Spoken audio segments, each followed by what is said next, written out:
So it's really three C's of luxury travel. And what I love about the modern luxury traveler, and don't come for me if you're a real estate agent. When we talk luxury real estate, I know you're thinking multi-million dollar homes. That's not what we're talking about here at all. Because at the end of the day, the modern luxury traveler is not your grandmother's luxury. They're not looking for gold plated toilets and gold doorknobs. I don't know if you recall watching Lifestyle of the Rich and Famous, right? Everything is like splashed in gold. That is not a vibe. Nobody wants that. So essentially, those are the three C's: connection, communication, as well as convenience.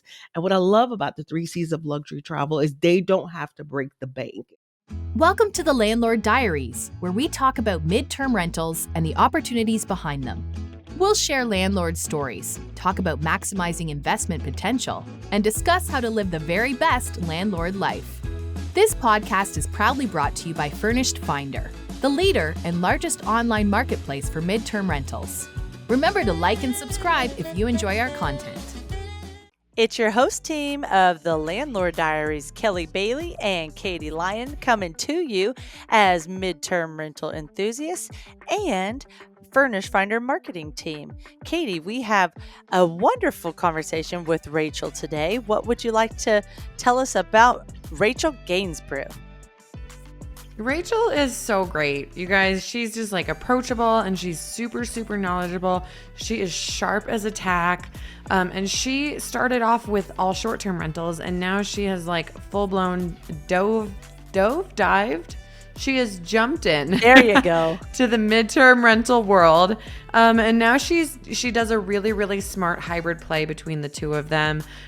She's just incredibly friendly and she's all here to help all of us get better at what we're doing as midterm hosts. So it's a great conversation. We talk about some amazing ways you can use Furnished Finder and you can make sure that you're getting the most leads possible, and also how you can set up your property, talk about numbers. It's a good one. Enjoy, everybody.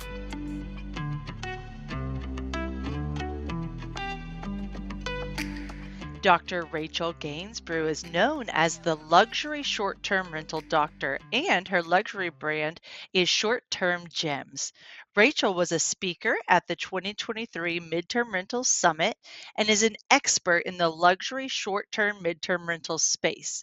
Rachel has a heart for training busy professionals in how to overcome burnout and change their trajectory with what she calls the two-door strategy: one luxury short-term rental plus one high-value midterm rental to maximize your ROI, return on investment, and ROE, return on energy.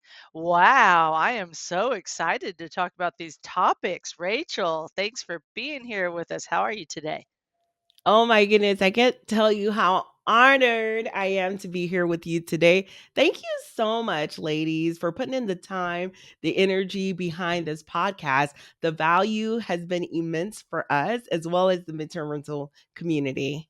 Aw, thank you so much. That means a lot. Well, let's make sure that we get a good background on who you are. You're an immigrant from Haiti. You're a mom of two boys. You're a pharmacist that helps medical pros ditch burnout and create freedom with short-term and midterm rentals. And I think you kicked the pharmacy to the side because your midterm, short-term rentals are doing impeccably well. So tell us who you are, Rachel. Yeah, absolutely. So I was like many of those who are in the W-2 workforce, working the 9 to 5. The song is like ringing in my head, doing the thing. But you know what? With healthcare, the burnout was real. So we were just burning the candle on both ends. We had a lot of student loan debt that we needed to contend with, but we really felt it. And over the last few years, we decided, you know what? Is there a way for us to stop exchanging our hours for dollars, which is, all we knew how to do was you want more money, you work some overtime. That's the only way. But with rentals and real estate, that was a huge paradigm shift for me. I started to recognize that, wow, if I could set up a property as a rental and generate revenue that way, you know what, there's an opportunity for us to not exchange our hours for dollars.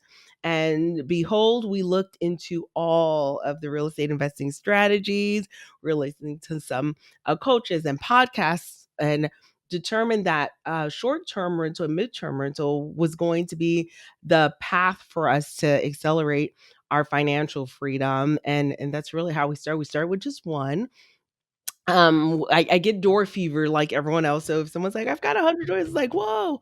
But at the end of the day, it's like, how much are those doors really generating? Right. So I didn't want to do like 100 doors of mad properties that were generating an extra 50 to 100 bucks a month, all of that work, all of that energy.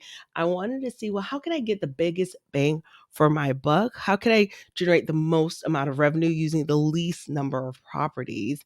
And that's what caused us to be really strategic with our numbers, our property evaluation, our underwriting, to find those, diamonds in the rough. So, Rachel, speaking of that first property, your diamond in the rough, how is it doing? Like, what is the revenue on it? And it's definitely made you want to pursue the strategy even more. So, let's talk numbers. Absolutely. Okay, so our the first property we actually went after was a property in Alabama. So we're in the south of Atlanta. We had been provided a lead from a wholesaler, and we're driving to Alabama to see this property. And the picture was so cute. It was a 3 bedroom, 2 bath. I'm like, oh my gosh, this is so cute. And the price, it was unbeatable. It was like $17,000. I was like, what? This is gonna be amazing. So we're driving there. We're driving there. I'm like, okay, this area is looking really sketchy. It reminded me like, I was like, okay, I feel like I'm back home in the hood in Miami. Like I grew up in the inner city. I was like, okay, this is not a vibe. And as I get there, this poor property looked like it was being held up with caulking. Oh no. And that's when I said to myself, self, I don't know if I'm gonna be the one to jump on the We Buy Ugly Houses train just because of the amount of work that it takes. Now, it depends on where you are in your journey. Some people are really handy, right? They're really good with DIY projects, they're really good with fixer uppers. But my husband and I, we're both mathletes and we're really nerdy, and we don't have an ounce of contractor or project management DNA in our body. So my best and highest use was for me to work my W-2, generate revenue, leverage that for a little bit of a better asset class, and just start from there. So we walked away from that project because it was going to be a project where we would have to pretty much level this property to the ground and start from scratch. Instead, we purchased a property in our own backyard in the greater Atlanta area, the South Side, for $290,000 in a neighborhood that we knew very well. It was walking distance from our home, and the property was valued. I knew the value. The value was 350 minimum. But there were some issues with it. It needed a brand new roof. There was a little bit of drywall work that was needed to be done on the inside. The carpet was like atrocious. So when we put in that offer, 290,000, we put in the offer. We asked for no contingencies. Unfortunately, the previous owner had passed away. The trustee was out of state. They didn't know what they were doing. They didn't know what the property value was, but we knew. And then we placed it on the short-term rental, mid-term rental market immediately. I have trust issues, so I'm going to place it on all the platforms, Airbnb, Furnish Finder, everywhere. And we immediately were able to generate an extra gross $8,000 a month on that particular property, which was amazing. I love that. So, talk to us now about what your portfolio consists of now, what level you're at. And again, it's not only about the number. I love what you said there because everybody has their different strategy about like how you put together a portfolio and like, do you want all like, do you want more smaller properties that don't produce as many or like more higher, like larger end properties? We're like, so what is your sweet spot? What does your portfolio look like now? And how long has it taken you to get to where you're at?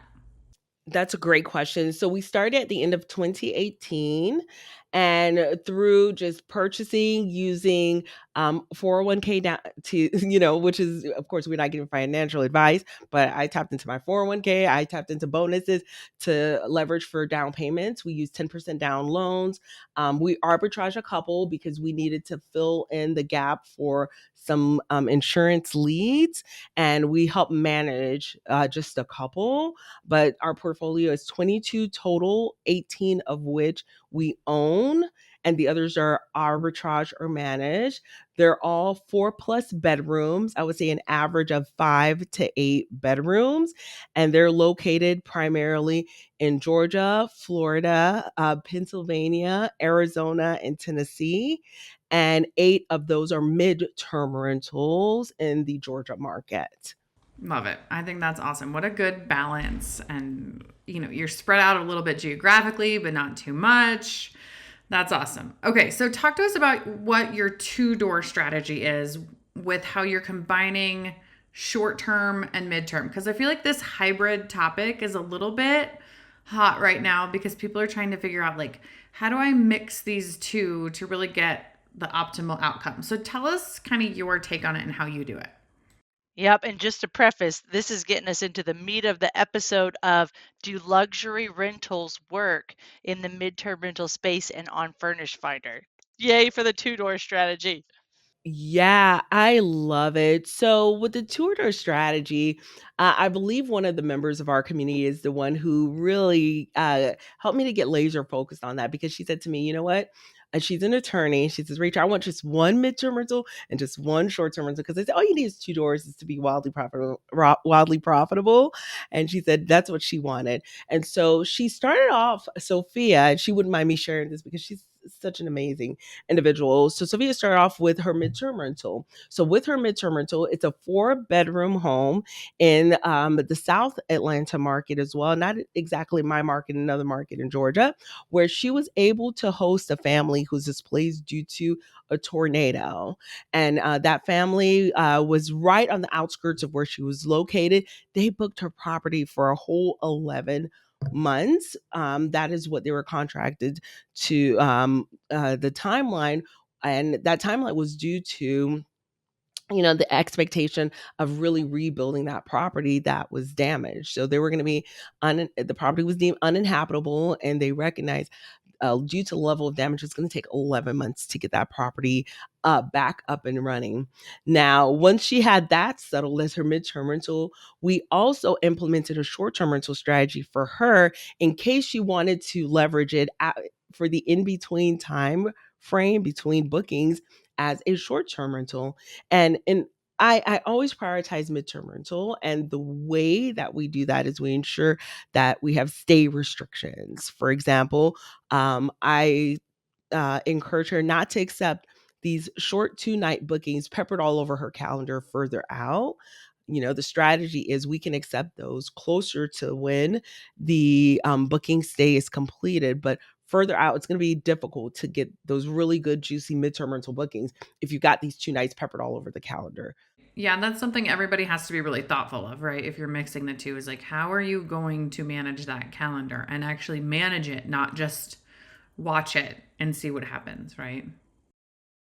Exactly, exactly. So there are rules that we put in place that would de-incentivize someone booking your calendar for 2 nights, say 6 months out. And part of the rule is they get to pay a premium, like a 600% premium, if they're going to do that. And if they do that, then which happened to one of my clients, I was like, well, I guess it's a win-win. Quick interruption here. We've got a few Furnish Finder calendar tips we'd like to add to this conversation. While online booking platforms that typically have a booking fee of 3% or more, such as Airbnb and Vrbo, have you pepper the calendar with unavailable and available days, Furnished Finder is an online marketplace that connects landlords and tenants by email or phone number, has no booking fees, and a simple calendar system. You display the next date your property will likely be available for a midterm stay, which opens the door to conversations with midterm travelers. Don't forget to watch those matched and unmatched tenant leads as well. Now let's get back to the show. So if you're listening right now, we're dropping the gems here. We're sharing all of the trips. So be sure to invite your friends to listen in because we have no stingy energy here. So that is the two-door strategy, essentially. One property that's primarily set up as a midterm rental with a hybrid of a short-term rental with those stay restrictions, and then one set up as a short-term rental, traditional short-term rental. So once that property was booked for those 11 months, she was able to then focus on finding that short-term rental. I remember in March, we were like, okay, now that we're booked till the end of the year, let's focus on finding you that short-term rental of your dreams. And she really wanted a beachfront property. And for her budget, it was a condo that would have met her budget. And so we found something, I believe, is in Orange Beach, Alabama, a one bedroom condo. It was dated, but it was absolutely beautiful setting, just right there on the sand, which was amazing. And what was great was when she put in the offer in March and April, and it was getting a little dicey. As an attorney, her I's had to be dotted, her T's had to be crossed. We kept going back and forth, and she missed out on a few deals just because it wasn't going to make sense for her, and she wasn't happy with the terms. But once she finally got the property, it was in May. She put in the offer in June. She closed in the heart of peak season. And I kid you not, she had $30,000 worth of bookings on, just ready for her. That's amazing. After she closed. And I love that. She was initially looking at the property saying, you know what, I want to give it my extra special touches because it wasn't quite where she wanted it to be. And I was like, girl, $30,000, we're not going to interrupt these $30,000 in bookings. We'll wait till the season slows down in November and December, and then we'll make any updates. But yeah, she was really happy. So that's the two doors essentially. I love that. I think that is amazing and so thought out. And I think it goes to show that like midterms give you so much flexibility, right? You have flexibility with your calendar, you have flexibility with your clientele because you have everybody from, the classic travel nurse all the way up to the displaced family or sports travelers or high-end corporate travelers. Like you have so many different options. And I think if you combine it with short-term rentals for that hybrid, you just elevate your options even more. So that is amazing. So tell us, you have these 3 C's of a luxury property. Tell us what those are and how they make a great property. Today's episode is proudly sponsored by Furnished Finder, the ultimate platform for hassle-free midterm rentals. Whether you're a seasoned landlord or just getting started, Furnished Finder has everything you need to find your next tenant. With Furnished Finder, you can say goodbye to booking fees, markups, and commissions, and hello to direct bookings. If you're ready to experience all the benefits renting your property for 30 days or more, head over to furnishedfinder.com where you can list your property for one low annual price. We make it easy to get started. Absolutely. So it's really 3 C's of luxury travel. And what I love about the modern luxury traveler, and don't come for me if you're a real estate agent. When we talk luxury real estate, I know you're thinking multi-million dollar homes. That's not what we're talking about here at all. Because at the end of the day, the modern luxury traveler is not your grandmother's luxury. They're not looking for gold plated toilets and gold doorknobs. I don't know if you recall watching Lifestyle of the Rich and Famous, right? Everything's like splashed in gold. That is not a vibe. Nobody wants that. What they want are the first C is convenience. Was the check-in process easy and convenient? The second thing is they want communication, how elevated is that communication process? Was booking smooth? Were the questions responded to in a meaningful manner? Was it all just bots and automations? There's a place for automations, but some things you want to make sure that you're customizing as well. And the third thing is connection. Is your guest able to connect with those that are traveling in their party, are they able to connect with the local area if they're coming in for training for a number of months? They want to live like a local and feel connected to the area. And are they able to reconnect with nature? Having outdoor spaces set up in a way that they could reconnect with nature is an added bonus. So essentially, those are the three C's: connection, communication, as well as convenience. And what I love about the three C's of luxury travel is they don't have to break the bank. It doesn't take millions of dollars to implement these things. Awesome. Those are great. That if you're listening right now, don't miss that. Write down the three C's. They're simple and easy to implement into any property. Now, Rachel, you switch up the mentality of so many of our Furnish Finder users. So many go after those one and two bedrooms where you say, I'm going after luxury and I'm not going to mess with the one and two bedrooms. I'm going for the 5 to 8 bedroom homes and I'm going to kill it in that market. So, how did take on that mindset and how has it affected your competition and how you're getting bookings with the midterm rental space and short term rental? Oh, I love that question. I like to consider myself a bit of an outlier. So when everyone's zigging, I'm zagging. And I think it has served us well. So in the sea of thousands of one bedroom properties that are available, in a lot of markets, I'm the only 4 bedroom or 5 bedroom or 6 bedroom game in town. So when that family who has an 11 bedroom home is displaced, although we don't have an 11 bedroom home in our portfolio.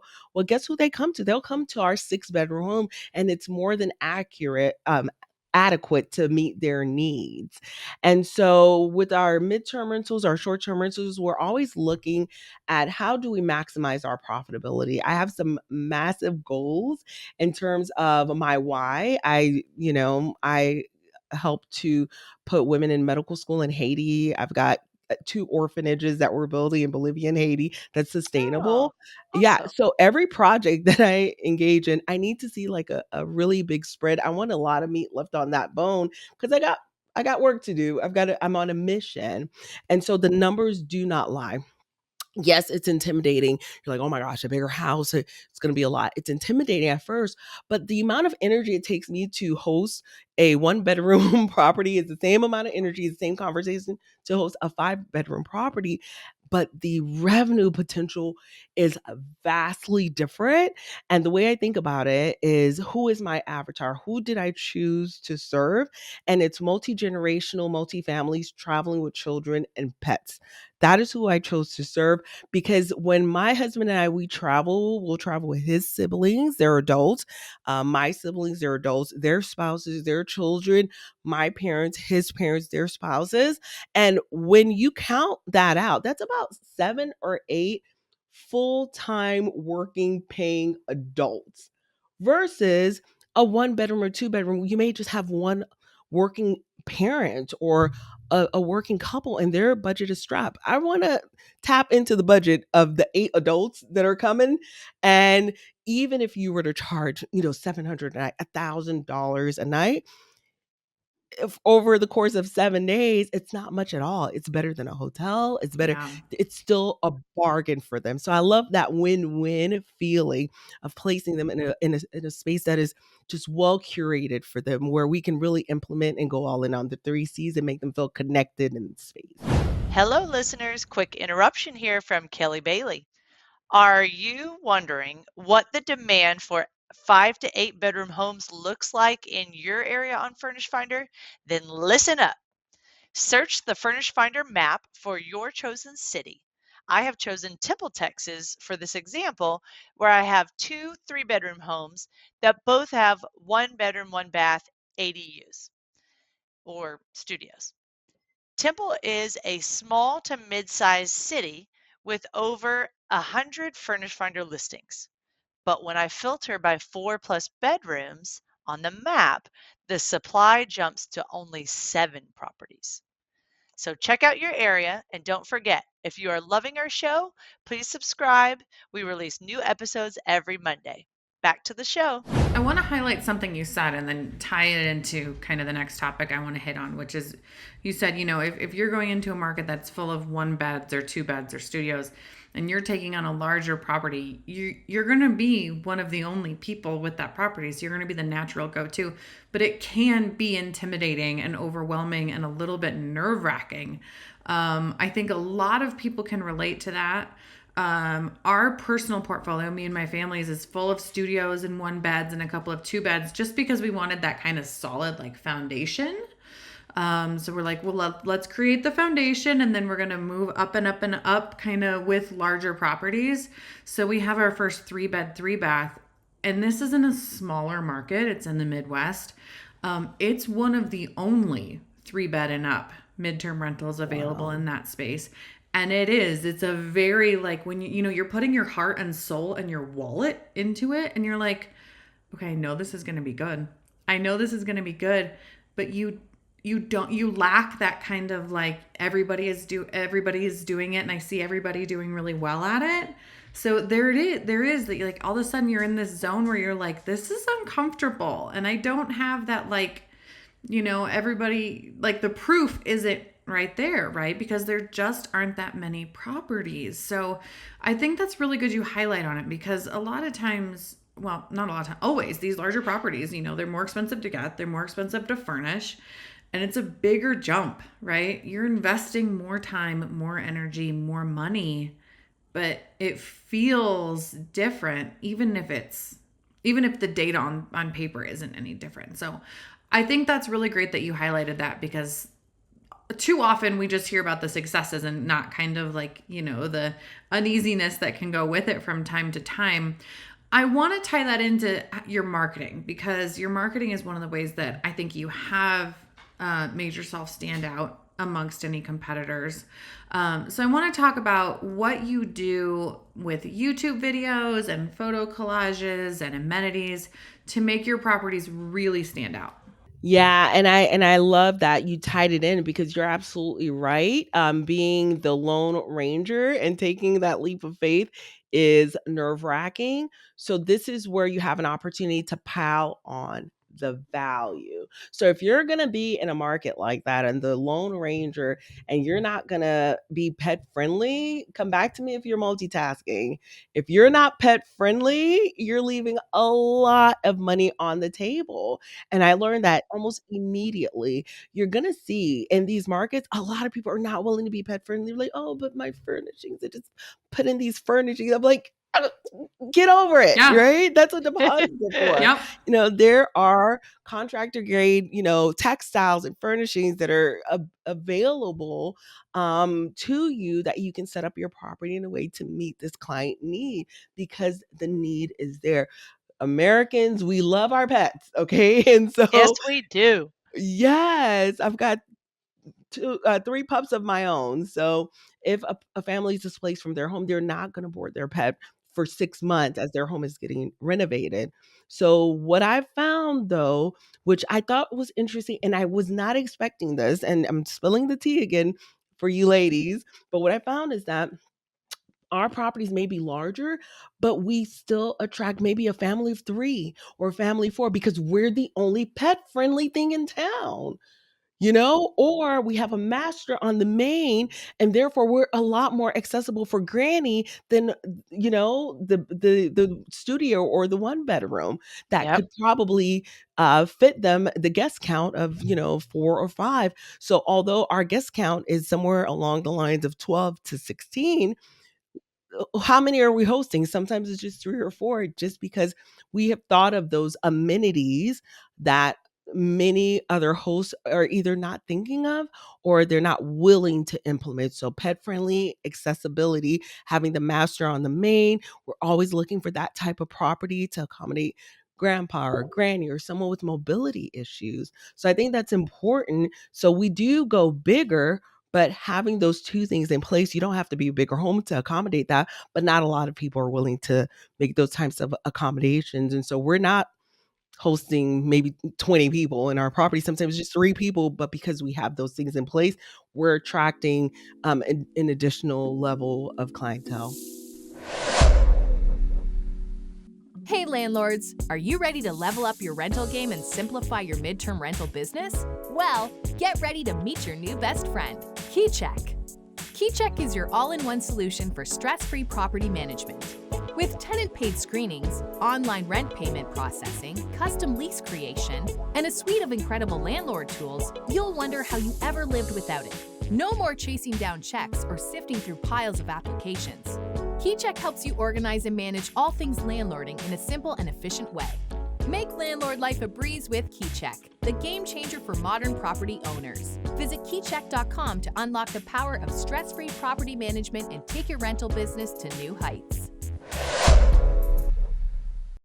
One thing that we haven't touched on yet that's like the silent beast when it comes to larger properties is the extreme value of appreciation.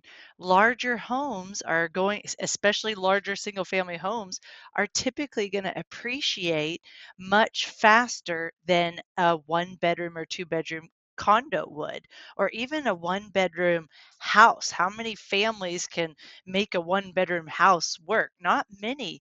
So it's like these larger properties, while cash flow is awesome for the here and now, the larger properties are actually appreciating at a level where it's establishing that generational wealth if you have the buy and hold strategy, right? 100%. As a matter of fact, when we were featured on Netflix, it was a property that we had purchased for $462,000. The next year, we were able to sell it for over $700,000 in just 1 year because it had appreciated so much. Yes, we did put about $30,000 worth of work into it, but oh my goodness, the fact that it was a six bedroom really made the difference. Tell us more. Netflix, what's the show? Where can we watch it? Absolutely. So the show is called Buy My House. And it was we did the filming back in 2021, I want to say, and it aired last year in 2022. There are two more shows on the way. I don't know how this keeps happening, but that show, when AirDNA saw the numbers on the back end and they sent out a casting company to reach out to us to be a part of the show. I think it's a funky little show. It's like a spinoff on Shark Tank, but a little quirky. It's I love different. Shark Tank. Yeah, exactly. So we had a blast doing that show. There's another one, Overnight Riches, that we're working on. That one's not out for public consumption yet. And then Hospitable Host is another Netflix show that we are working on as well. And then there's one more that I'm not at liberty to give the working title at this time. But yeah, this is part of what we're doing these days, which is really fun and really interesting. And it's just putting it out there that real estate is accessible. If me as a little girl from Haiti could get into it, so can you. Yeah, I love it. I think that's awesome. And like you said, I mean, if you take average appreciation of a home and let's call it 3%, 3% of a $600,000 house is a lot more than 3% of a $100,000 house, right? So you've got to like figure out kind of what works for you, but put some strategy behind it. I love that. I feel like everything you do is very strategic and well thought out and like plays towards your end goals, right? It's not just like what's the next thing that I can do or what does my budget allow me to do? It's really like, okay, what am I going to do next and how does that get me closer to my end goal? So I just love that. I think it's so awesome. So, I want to hit on next. I want to hear about knowing your gross ROI because, like you said, you're a math nerd. I'm only calling you that because you said it first. Um, but I want to know, like, what do you do? What do you do, and what do you teach people to do to really be in the know what their gross ROI is? That's a great question. So we look at a number of return metrics. Gross ROI is one. We look at cash on cash returns as well. We look at cash flow. And I do have a price to rent ratio that I like to look at as well. So if you're in a W 2 and you're just fighting for your life, like many of us were doing for years and years, and you're looking for, well, how do I either cut back on my W-2 hours because a lot of us we don't get into healthcare. Guys, I'm surprised that I'm not doing healthcare full time still. you don't get into healthcare to get out of it right away. This is like, you get in because you're like, I'm going to help people, right? This is your passion. And so I just was wanting to find a way to just like take the edge off, just to cut back my hours a little bit. We started that way and then just started to have fun. And this is what lights me up, and just showing others how to do it. So that's the reason for the transition. But if you're in healthcare right now, if you're an attorney, if you're an engineer, and you're like, you know what? I just want to work 3 days a week. I want to, cut back on my hours. And I want you to think to yourself, well, how many dollars would it take per month of revenue that you're generating to get you there from point A to point B? Is it an extra $1,000? Is it an extra 1,500? Is it $2,000? And so that's what's called your cash flow. After all expenses are paid, how many dollars do you get to bring home? That's your cash flow. So you want to really monitor. If we put a gun to your head and you say you're only allowed one metric, for you it would be cash flow. But if you're, okay with, your situation, and you're thinking long term, and you're thinking to yourself, you know what? I just want to be able to invest and to reinvest and to reinvest. You're looking for your cash on cash return. How fast can I get this money that I invested into a property so that I can invest into the next property? That's your cash on cash return. And that's the number that you would need to focus on as your primary metric as you are transacting and you're closing on a deal. So, as far as the gross ROI that I'm looking for, I call it like my price to rent ratio. For example, I was looking at a property yesterday, and the revenue potential that I saw that we can generate was somewhere in North Carolina. I forget the zip code. It was a higher end area. I got excited. I was like, wow, the revenue potential here is $74,100 a year, which is Nice. really nice. But the homes there, if you just look on Zillow, if you are a realtor, you have the MLS, you're better off than me. But if you just look on Zillow, it was like for sale, 2.1 million, Ooh. 1.9 million, Ooh, 3. I was ouch. like, the math was not That doesn't, yeah, mathing that isn't math. for that, right? Yeah. Right. So I took the $74,000, I divided by the 1.5 million, and the price to rate ratio was 4.6%. That number, I wanted it to be 15% or higher. Right. So Okay. that was an immediate no for me. Right. Okay? Yeah. Right. So there was Is that another what, one. and that number is typically what, cash on cash return? Is that what that number would be? That number is the price to rent ratio, which can be Price to interpreted rent. like your cash. Yeah, I call it my price to rent ratio, kind of the gross yield. But yes, it can translate into the cash on cash return. But your cash on cash return is really how much money you're getting back based on how much money you put into the deal. So, for example, all of us, we have different profiles. You may be approved for a 3% loan. I may be approved for only a 20% down loan. You may be approved for a 10% down loan. It depends on your lender. So, how many dollars did you put in? So, say you put in $50,000, how quickly are you able to get that back so that you can reinvest those dollars? That is your cash on cash return. You, Rachel, are just so amazing. I love that you called yourself a mathlete. That is just such a great topic because that's one thing that really, two things I really like about you is the knowledge that you have in the industry and then the fun, playful way of how you bring that knowledge forth. It's just a perfect combo. And if you're not following Rachel with all of her YouTube videos and she has her own podcast, then you're really missing out. So make sure, which is the Luxury Short Term Rental Doctor Show. So don't miss out. I like her YouTube content as well. So I bring this up to reference. I'm going to put it in the show notes. She has an amazing one over an hour walkthrough of how she uses her mathlete brain to go through choosing that two-door process and finding those diamond in the rough properties that will produce luxury short-term and mid-term rental results without you having to have like tons of doors. So Rachel, give us a sneak peek of that um, video and just how you go about advising someone to find their two doors. Absolutely. So the first thing that I want people to lean into is at the end of the day, it's your business, and I want you to love your business. I don't want it to be as though you just bought yourself another job, right? So building a process and a business that you don't necessarily need a vacation from. So I think it's important to invest in a market that you wouldn't mind visiting. There's nothing wrong with that. If you're dreading it, guys, if you're like, oh my gosh, I'm dreading it, you're not going to visit it. You're not going to take good care of it. You're going to outsource it to someone else. And I really believe that we need to manage our own properties as much as it is within us. And some people, I know that's not going to be a fit, but I do believe that we should manage our own properties and maybe outsource some tasks, be the primary stakeholder managing our properties. So I have a methodology. If you're looking for a market, I have a methodology called Crow, kind of like a crow just scouring across the sky looking for the diamonds in the rough, like the best possible properties that meets our budget. C starting, that's the acronym CROW, CROW. C being a property that you're connected to.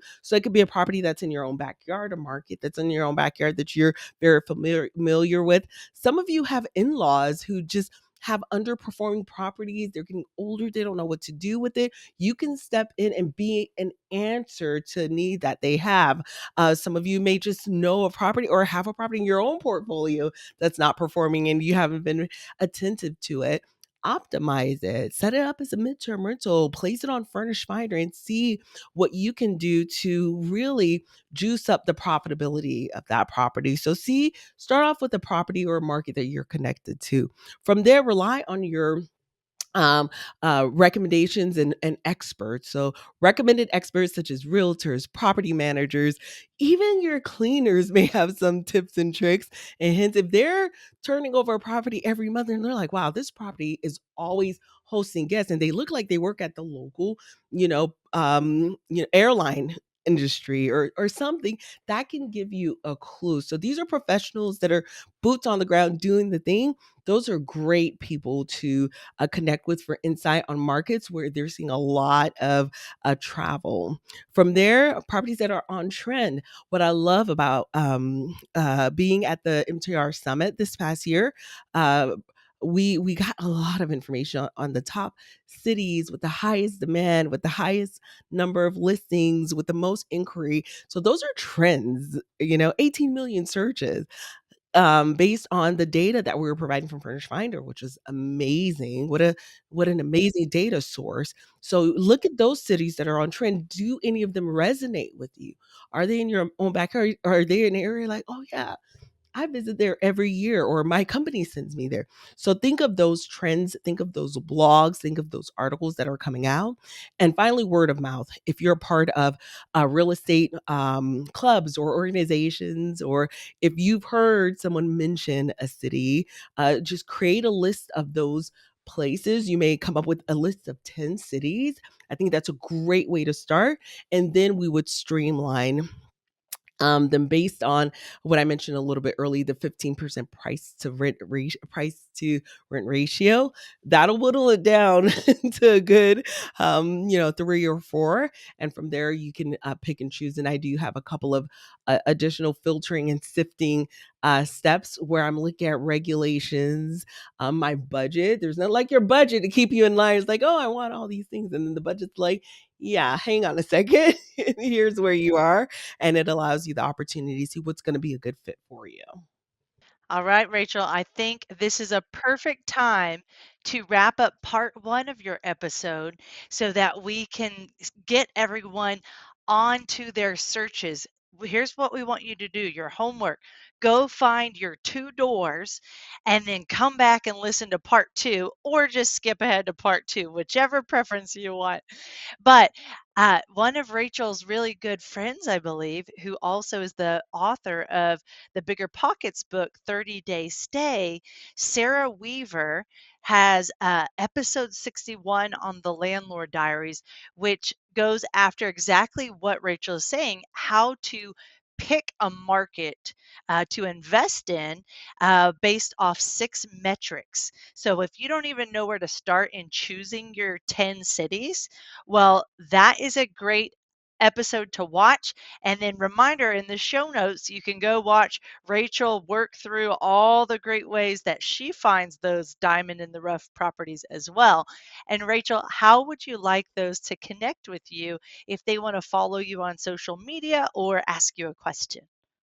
Yeah, if they want, they can go to 75gems.com. That's 75gems.com. They'll get their hands on my top 75 cities that I'm looking at right now, and that'll provide them the link for all the socials and all the places that we can connect. Perfect. Well, we're so excited for part 2, and thank you for being here with us. Stay tuned for another great episode of the Landlord Diaries next week. See you later, everyone.